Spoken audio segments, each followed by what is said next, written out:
നവകേരള സദസ്സിനിടെ youth Congress പ്രവർത്തകരെ മർദ്ദിച്ചതിൽ പുനരന്വേഷണം ആവശ്യപ്പെട്ട് ആലപ്പുഴ നിയുക്ത എംഎൽഎ എ.ഡി. തോമസ്. മുഖ്യമന്ത്രിയുടെ ഗൺമാൻ അനിൽ, സുരക്ഷാ ഉദ്യോഗസ്ഥൻ സന്ദീപ് തുടങ്ങിയവർക്കെതിരെ വൈകാതെ പരാതി നൽകും.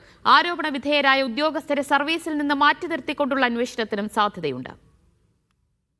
നവകേരള സദസ്സിന്റെ ഭാഗമായി മുഖ്യമന്ത്രി പിണറായി വിജയനും മന്ത്രിമാരും സഞ്ചരിച്ച ബസ് ആലപ്പുഴ ജനറൽ ആശുപത്രി ജംഗ്ഷൻ സമീപത്ത് വെച്ച് 2023 ഡിസംബർ 15-നാണ് എ.ഡി. തോമസ് ഉൾപ്പെട്ട യൂത്ത് കോൺഗ്രസ് നേതാക്കളുടെ സംഘം തടഞ്ഞത്.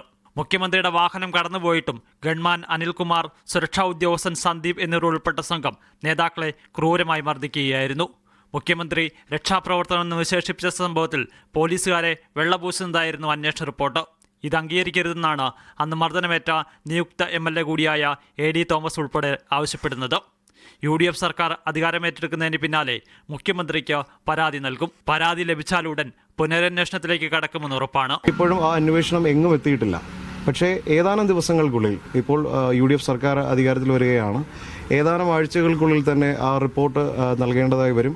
അതിനുശേഷം ഉചിതമായ നടപടി ഉണ്ടാകുമെന്നുള്ളതാണ് ഞങ്ങളുടെ വിശ്വാസം. സംഭവത്തിൽ ആരോപണ വിധേയരായ ഉദ്യോഗസ്ഥരെ സംരക്ഷിക്കുന്ന നിലപാടായിരുന്നു പോലീസും സർക്കാരും സ്വീകരിച്ചിരുന്നത്.